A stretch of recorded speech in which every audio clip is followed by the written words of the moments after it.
വൈകുന്നേരങ്ങളിലെ മഴ എനിക്ക് വലിയ ഇഷ്ടമാണ്. ചൂട് ചായക്കൊപ്പം എന്തെങ്കിലും കഴിച്ച് മഴയും നോക്കിയിരിക്കാൻ. ഇന്ന് നമുക്ക് വേഗം ഒരു പഴംപൊരി ഉണ്ടാക്കിയാലോ? ഗോതമ്പ് മാവ് കൊണ്ട് ഹെൽത്തി ആയിട്ടുള്ളൊരു പഴംപൊരി. ആദ്യം കുറച്ച് മാവെടുത്ത് ബൗളിലേക്ക് ഇടുക.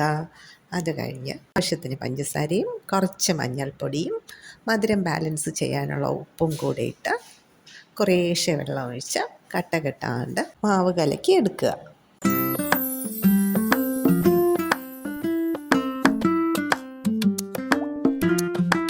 മാവ് കലക്കിയതിന് ശേഷം ഒരു നുള്ള സോഡാപ്പൊടിയും കൂടെ ഇട്ടിട്ട് നമുക്ക് മാറ്റി വയ്ക്കാം.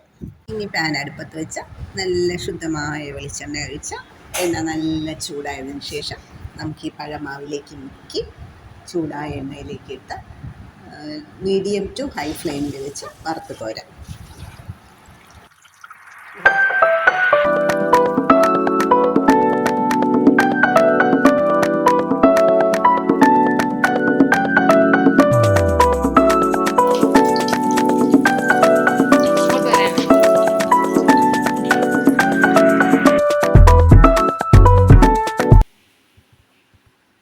നല്ല ക്രിസ്പി ആയിട്ടുള്ള പഴംപൊരി. അപ്പോൾ ഇനി എന്താ, ചൂട് ചായക്കൊപ്പം പഴംപൊരിയും കഴിച്ചുകൊണ്ട് മഴ കണ്ടാലോ? Thank you for watching. മറ്റൊരു വീഡിയോയുമായി വീണ്ടും കാണാം. Till then bye bye, take care.